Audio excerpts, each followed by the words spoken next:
माओवादी केन्द्र र नेपाली कांग्रेस बीच राष्ट्रपति निर्वाचनका लागि औपचारिक संवाद सुरु। एमालेलाई कुनै हालतमा राष्ट्रपति नदिने प्रधानमन्त्री दाहालको अडान। एमालेले माधव नेपाललाई अघि सार्न सक्ने आशंका।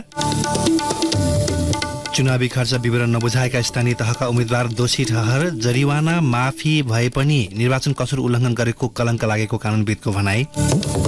निजामती सेवामा संख्या वृद्धिसँगै महिलाहरू नेतृत्वदायी भूमिका निर्वाह गर्दै लैङ्गिक समानताका दृष्टिले सकारात्मक सन्देश। चीनले रुसलाई हतियार उपलब्ध गराउने तयारी गरिरहेको अमेरिकाको आरोप। चीन र रुस मामिलामा अनावश्यक दखल नदिन अमेरिकालाई बेजिङको चेतावनी। र स्पेनिस ला लिगा फुटबलको पछिल्लो खेलमा लिग लिडर बार्सिलोना विजयी। कार्डिच 2-0 गोल अन्तरले पराजित।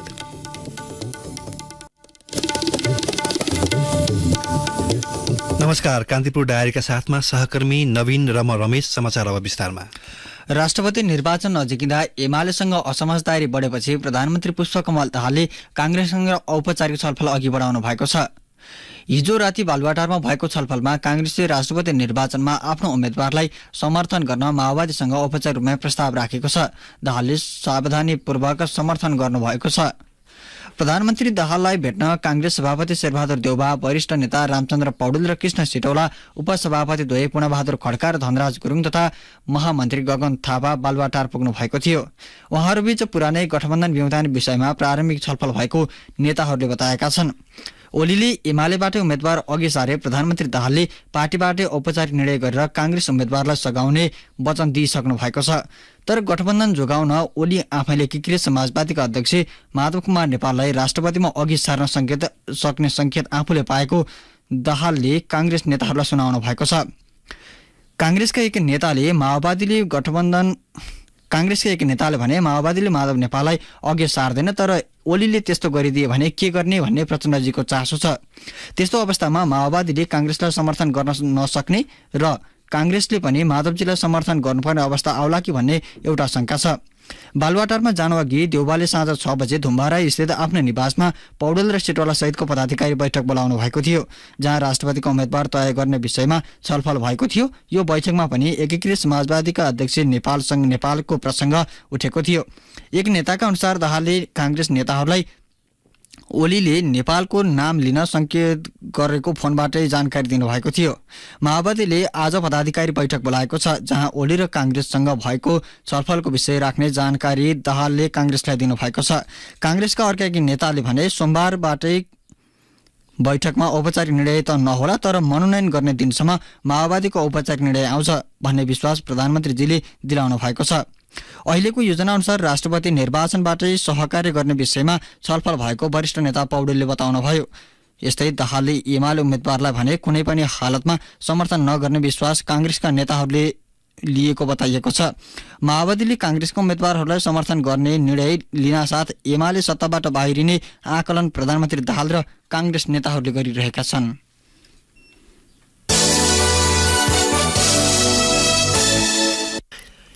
राष्ट्रपति कार्यालयका सहायक प्रवक्ता लीलाकान्त पौडेलले शुक्रबार साँझ सार्वजनिक गरेको विज्ञप्तिले भन्छ, 2079 वैशाख 30 गते सम्पन्न स्थानीय तह निर्वाचनका उम्मेद्वारलाई निर्वाचन आयोगले तोकेको जरिवाना रकम फागुन 4 को मन्त्री परिषद बैठकबाट भएको सिफारिसका आधारमा राष्ट्रपतिबाट मिनाहा भएको छ।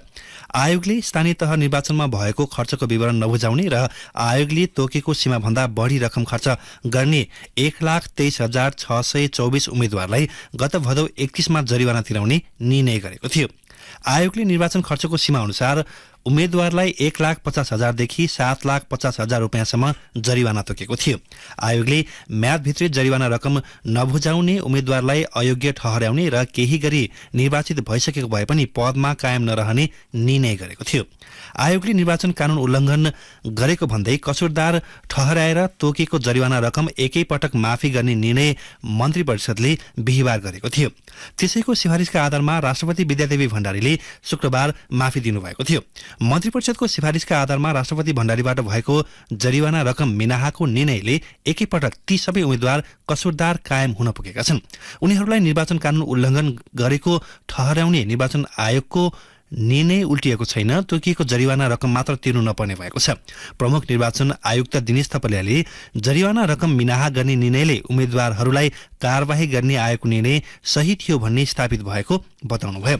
जरिवाना रकम मिनाहा गर्ने सरकारको निर्णयले ती उम्मेद्वारहरूमाथि भविष्यमा कुनै प्रकारको अयोग्यता भने सिर्जना गर्दैन। उनीहरूले आयोगले तोकेको जरिवाना रकम बुझाए सरह मानिन्छ। वरिष्ठ अधिवक्ता टीकाराम भट्टराई सरकारको निर्णयले एकैपटक हजारौं व्यक्ति कानून उल्लङ्घनकर्ताका रूपमा सूचीकृत हुन पुगेको बताउनुहुन्छ। उम्मेद्वारहरूलाई जरिवाना गर्ने, जरिवाना नबुझाए निर्वाचनमा उम्मेद्वार बन्न अयोग्य बनाउने र निर्वाचित भइसकेको भए पद नै बदर हुने गरी निर्वाचन आयोगले गरेको निर्णयलाई सर्वोच्च अदालतको संवैधानिक इजलासले गत बुधबार मात्रै अन्तरिम आदेश मार्फत रोक लगाइदिएको छ। काठमाडौँमा महानगरपालिकाका प्रमुख बालेन्द्र शाहले सर्वोच्च अदालतमा चुनौती दिएको सो रिटमा अन्तिम निर्णय गर्ने अवसर बाँकी नै छ।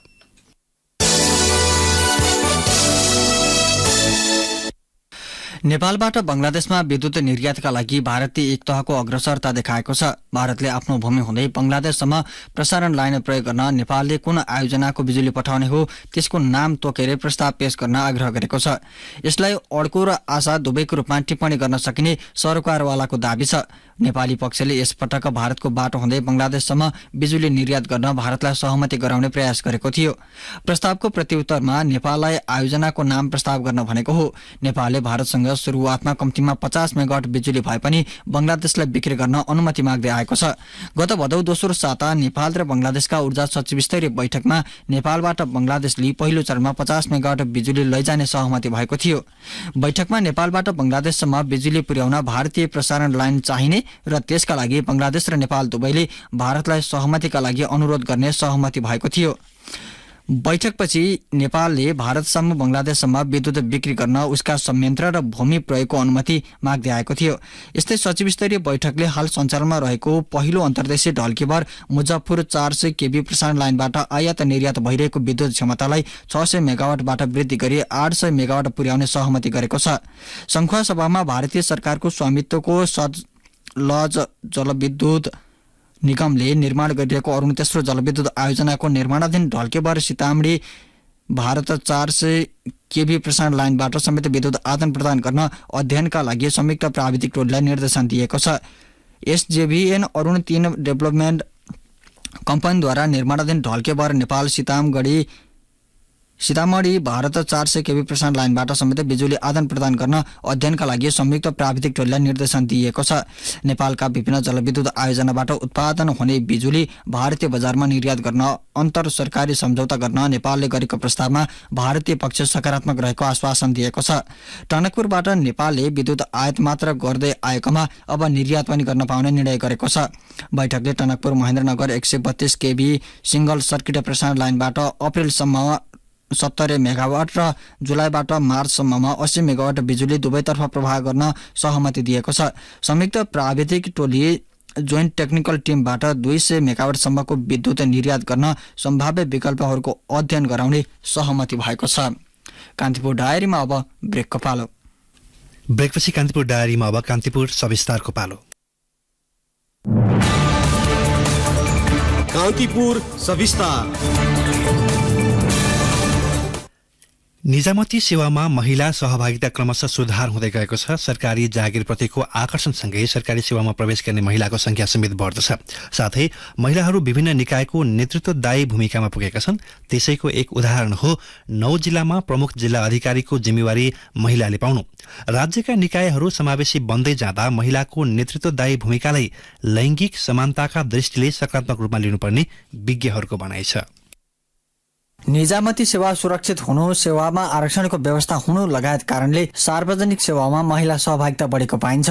निजामती सेवा ऐनको प्रावधान अनुसार हरेक समूहका लागि समावेशिताका लागि खुल्ला पद पूर्ति हुने मध्ये 45% विभिन्न समुदायका निम्ति छुट्याइने व्यवस्था छ। छुट्याइएको 45%लाई 100% मान्दै त्यस अन्तर्गत महिलाका लागि 33, आदिवासी जनजातिका लागि 27, मधेसीका लागि 22, दलितका लागि 9% तथा अपाङ्गता भएका व्यक्तिका लागि 5 र पिछडिएका समूहका लागि 4% प्रतिशत कोटाको व्यवस्था गरिएको छ। सार्वजनिक सेवा समावेशी बन्दै जाँदा महिलाहरूले प्रमुख भूमिका निर्वाह गर्न थालेका छन्। संघीय मामिला तथा सामान्य प्रशासन मन्त्रालयका अनुसार नेपालका 77 जिल्लामध्ये 9 जिल्लामा प्रमुख जिल्ला अधिकारी सिडिओ को भूमिकामा महिला छन्। यो तथ्याङ्कलाई अहिलेसम्मकै धेरै महिला सिडिओ भएको बताइएको छ। जिल्लाको प्रशासनिक क्षेत्रको जिम्मेवारी लिएर काम गर्दै गर्दा महिलालाई आम नागरिकले सहजै विश्वास नगर्ने देखिएको कतिपय महिला सिडिओहरू स्वयं बताउँछन्। प्रशासनिक झमेला हुने गरेको आम सेवाग्राहीको गुनासो पनि पछिल्ला दिनमा बढ्दै गएको छ। ती गुनासो न्यूनीकरण गर्दै प्रभावकारी सेवा दिन महिलाहरूले प्रयास गरिरहेका छन्। उनीहरूको अनुभवमा महिला भए पनि काम गर्न सहज देखिएको छ।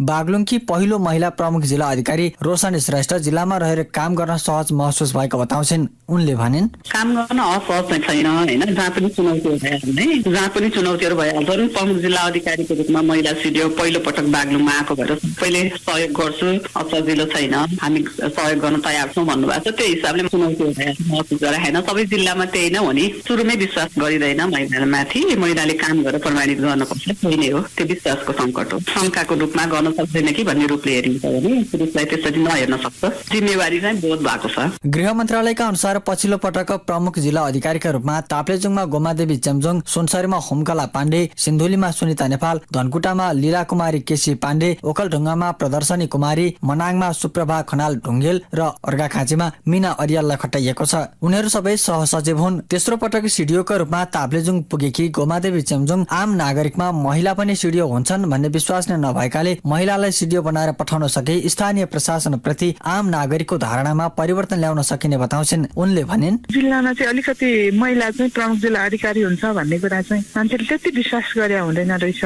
अब भर्खर अहिले चाहिँ महिला पनि प्रमुख जिल्ला अधिकारी हुन्छ भन्ने कुरा चाहिँ देखियो। पुरुषले 50% गर्यो भने काम गर्यो भन्छ, हामीले 80% गर्दा पनि चाहिँ काम गरेन भन्ने विश्लेषण छ। त्यसले गर्दाखेरि अलिकति हेराइ दृष्टिकोण चाहिँ अलिक विभेद चाहिँ देखियो। सकेसम्म कम्तीमा पनि 50% महिला सिडिओ पठाउने अनि त्यसपछि महिलाले पनि प्रमुख जिल्ला अधिकारी भएर काम गर्न सक्छ भन्ने चेतना स्कुल लेभलबाट नै सुरु गर्यो भने भविष्यमा चाहिँ पक्कै पनि हेराइको दृष्टिकोण चाहिँ हटेर जान्छ जस्तो लाग्छ। संघीय मामिला तथा सामान्य प्रशासन मन्त्रालय मातहतको राष्ट्रिय किताबखानाको तथ्याङ्कमा नेपालमा पछिल्ला वर्षहरूमा निजामती सेवातर्फ महिलाहरूको संख्या निरन्तर बढ्दै गएको छ। किताबखानाका अनुसार आर्थिक वर्ष 2067-68 मा देशभर रहेका कुल 77,848 कर्मचारीमा महिलाको संख्या जम्मा 10,773 थियो। तर यो बीचको एक दशकमा कर्मचारीको संख्यामा वृद्धि आएसँगै सो संख्या दोब्बरले बढेर 2077-78 सम्म आइपुग्दा 23,558 जना महिला कर्मचारी पुगेका छन्, जबकि पुरुषको संख्या भने 2,000 बढीले घटेको छ। निजामती सेवाको क्षेत्रमा सहभागिता कम भएका कारण पनि महिलाहरू नेतृत्व लगायतका शीर्ष तहमा पुग्न नसकेको बताउँछन्। सम्बन्धित निकायले तदारुकता नदेखाउँदा योग्य महिला अझै पछि परेको स्वयं महिला सिडिओले नै बताएका छन्। ताप्लेजुङकी सिडिओ चेम्जोङले भनिन्, पहिलो कारण चाहिँ हामी महिलाको प्रतिनिधित्व नै अलिक कम छ निजामती सेवामा, अहिले आएर अराउन्ड 27% पुगेको छ। दोस्रो चाहिँ जसले हामीलाई नेतृत्व अथवा अवसर दिनुहुन्छ उहाँहरूले नै दिन नचाहने दोस्रो कारण। र तेस्रो चाहिँ महिला आफै पनि म सक्दिनँ कि भन्ने किसिमको उहाँहरूमा भावना हुन्छ जस्तो लाग्छ। नेपालमा यसअघि महिला सिडिओ नभएको होइन, तर एकैपटक 9 जनाले विभिन्न जिल्लाको नेतृत्व गर्नुलाई लैङ्गिक दृष्टिले महत्वपूर्ण मानिएको छ।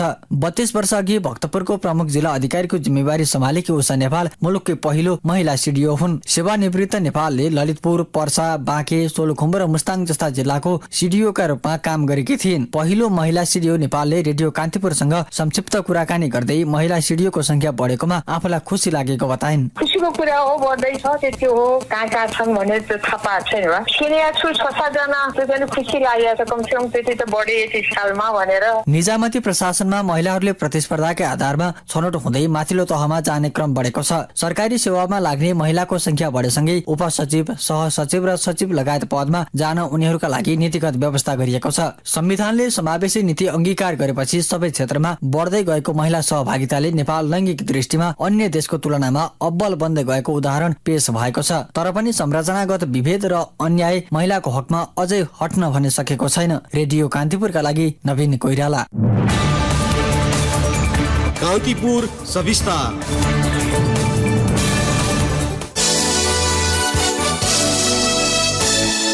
छुवाछुत घटनामा कानून विपरीत मेलमिलाप गराएर प्रहरी, प्रशासन र पालिका प्रमुखले दोषीलाई उन्मुक्ति दिएका छन्। सिद्धिचरण 4 रुम्जाटारमा शनिबार दलित समुदायलाई शिव मन्दिर प्रवेश गर्न नदिएको घटना प्रमुख जिल्ला अधिकारी प्रदर्शनी कुमारी, नगर प्रमुख तेजन खनाल, डीएसपी दीपक बहादुर केसी, वडाध्यक्ष रत्न बहादुर गुरुङ लगायतले मेलमिलाप गराएका हुन्।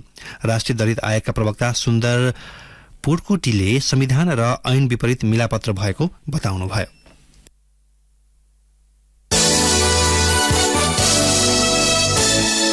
सिन्धुपाल्चोकको चौतारा साँगाचोक गढी नगरपालिकाको कोबिन्डे स्थित कालिका देवी माध्यमिक विद्यालयका विद्यार्थीले पढाइसँगै विभिन्न सामग्री उत्पादन सुरु गरेका छन्। विद्यार्थीले स्थानीय कच्चा पदार्थको प्रयोग गरी उत्पादन गरेका सामग्रीको बिक्रीबाट आमदानी गरिरहेका छन्। त्यसबाट आर्जित रकम उनीहरूकै पढाइका लागि खर्च गरिने विद्यालयले जनाएको छ। एक रिपोर्ट।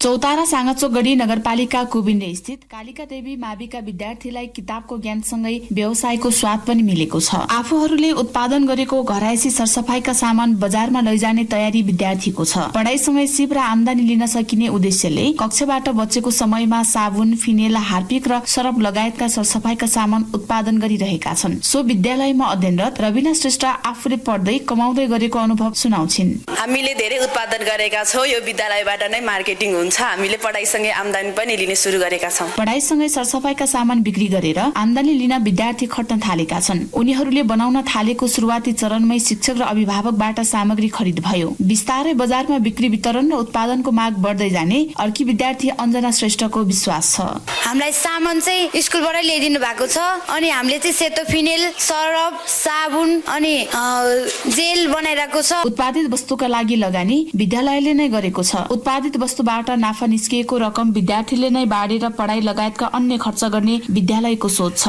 बजारमा पाइने भन्दा कम मूल्यमा गुणस्तरीय सामान प्रदान गर्न सकिने बताउँछन् विद्यालय व्यवस्थापन समितिका अध्यक्ष रघु सिंह तामाङ। सामान हाम्रो अहिले आन्तरिक स्रोतबाट नै जुटाएर यसलाई चाहिँ फेरि उत्पादन पश्चात हामीले बिक्री वितरणमा यिनै भाइ बहिनीहरूलाई चाहिँ पठाउने र पठाए पश्चात चाहिँ हामीले उनीहरूलाई पर्सेन्टेजको आधारमा उनीहरूलाई बोनस पनि दिने र प्र्याक्टिकल नम्बर दिने र यसले गर्दा के हुन्छ भने भाइ बहिनीहरूमा चाहिँ नेतृत्व विकास, व्यावसायिक कसरी गर्ने भन्ने विकास पनि हुन्छ। स्कुले पढाइ पश्चात रोजगारीका लागि धेरै युवाहरू भौतारी रहेका छन्। तर यसरी विद्यालयमा अध्ययन सँगसँगै फुर्सदको समयमा कमाउन सकिने काममा ध्यान पुगेको देखिँदैन। विद्यालयबाट व्यवसायको अनुभव लिँदै कुबिन्डेका विद्यार्थीहरूले जस्तै अरू विद्यालयले पनि सिप सिकाई विद्यार्थीलाई शिक्षा सँगसँगै व्यवसायिक ज्ञान दिएर आय आर्जनमा जोड्ने हो कि? रेडियो कान्तिपुरका लागि कमला पाखरिन, सिन्धुपाल्चोक।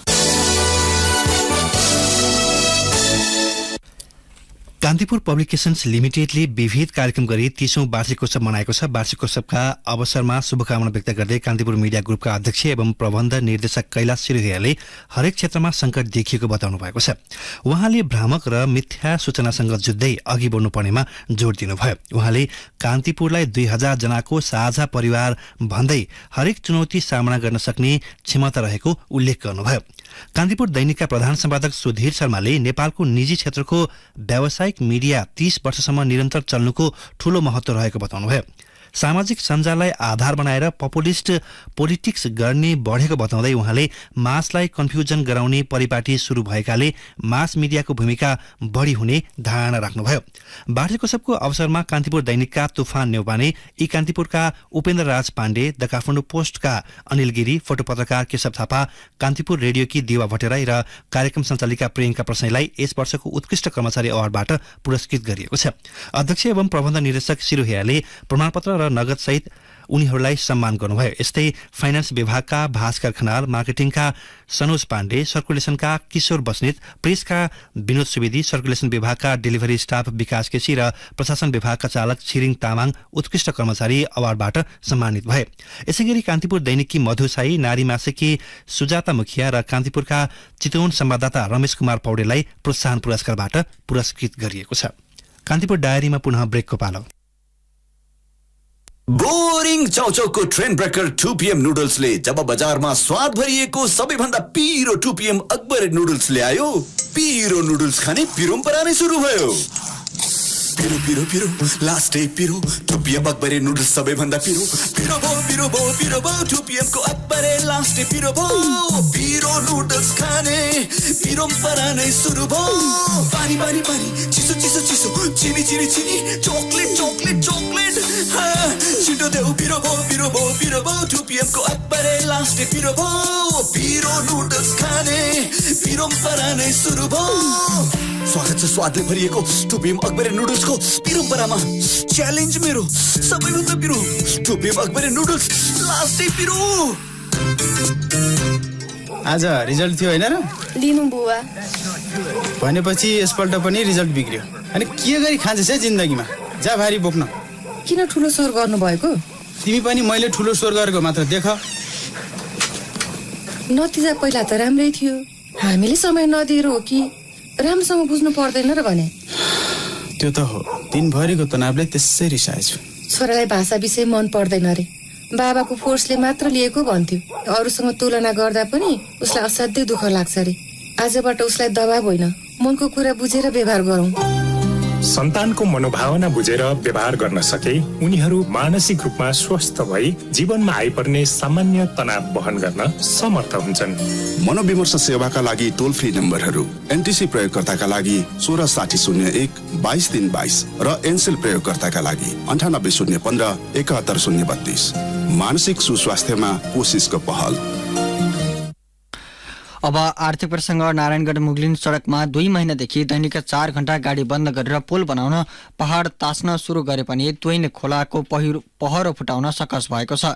त्वैन खोलाको चट्टानी पहरो काट्न मेसिनले नसक्ने भएपछि विस्फोट गराउने निर्णय भएको नारायणगढ मुगलिन सडक नागढुङ्गा मुगलिन सडक पश्चिम खण्ड आयोजनाका सूचना अधिकारी इन्जिनियर कृष्ण आचार्यले जानकारी दिनुभयो। सो सडकमा फागुन 20 गतेसम्म मध्याह 12 बजेदेखि दिउँसो 4 बजेसम्म गाडी चल्न नपाउने भएका छन्। पुल बनाउनका लागि पहाड काट्न भन्दै पहिलो पटक पुस 5 गतेदेखि 1 महिनाका लागि बिहान 11 बजेदेखि दिउँसो 3 बजेसम्म गाडी बन्द हुने गरेको थियो। माघ 5 मा पनि काम बाँकी रहेपछि समय अवधि 1 महिना थपिएको हो। थप फागुन 5 मा पनि काम नसकिएपछि गाडी बन्द हुने मिति 15 दिन लम्बिएको हो। चिसेन्जीको सबै काम 10-15 दिनभित्र भ्याइने उल्लेख गर्दै इन्जिनियर आचार्यले भन्नुभयो, सुरुमा 5 ठाउँको पहाड काट्नका लागि बाटो बन्द भएको थियो। अहिले त्वैन खोला र चिसेन्जी बाहेक अन्यत्र काम बाँकी रहेको छैन। त्वैन खोलामा गाह्रो भइरहेको छ, त्यहाँ मेसिनले काम गरेर पहाड फुटाउन नसक्ने पक्का भयो। विस्फोटक पदार्थ प्रयोग गर्नुपर्ने भयो। त्वैन खोलामा 11 मिटर चौडा र 60 मिटर अग्लो पहाड हटाउनु पर्नेछ।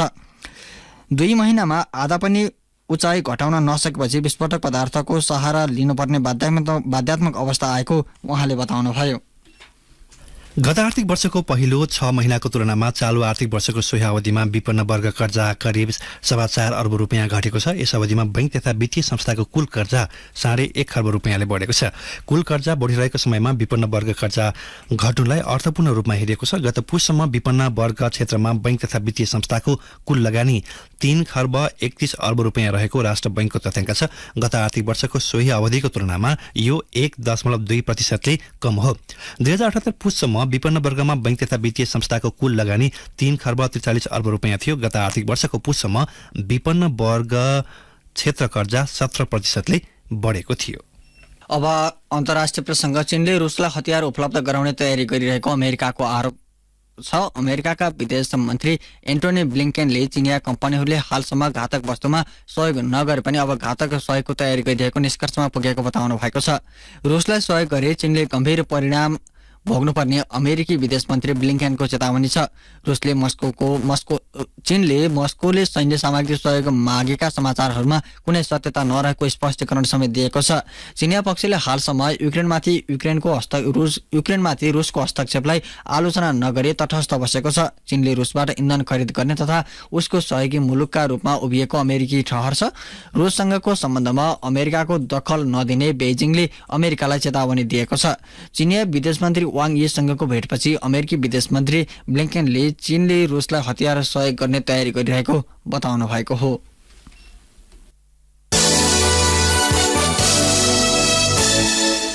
अब खेल प्रसंग स्पेनिस ला लिगा फुटबलमा लिग लिडर बार्सिलोनाले जित निकालेको छ। काडिज माथि बार्साले 2-0 गोल अन्तरको जित निकालेको हो। खेलको 43औं मिनेटमा सिर्गी रोबर्टोले गोल गर्दै बार्सालाई अग्रता दिलाए। त्यसको 3 मिनेटपछि पहिलो हाफको इन्जुरी समयमा रोबर्ट लेभान्डोस्कीले गोल गर्दै टोलीलाई 2-0 को अवस्थामा पुर्याए। पहिलो हाफमा 2-0 ले पछि परेको कार्डिज पूर्ण दबावमा रह्यो। जितसँगै बार्साले अङ्क तालिकाको दोस्रो स्थानको रियल मड्रिडसँगको अङ्क दूरी 8 मा पुर्याएको छ। बार्साको 22 खेलबाट 59 अङ्क छ भने रियल मड्रिडको समान खेलबाट 51 अङ्क छ। कार्डिज 20 टोली सहभागी प्रतियोगितामा 17औं स्थानमा छ। गैराती भएका अन्य खेलमा स्पानियोलले इल्चेमाथि 1-0 को जित निकाल्यो। एटलेटिको मड्रिडले एथलेटिको बिल्बाओमाथि 1-0 को जित निकालेको छ। रायो भालेकानो र सेभियाले 1-0 को बराबरी गरेका छन्।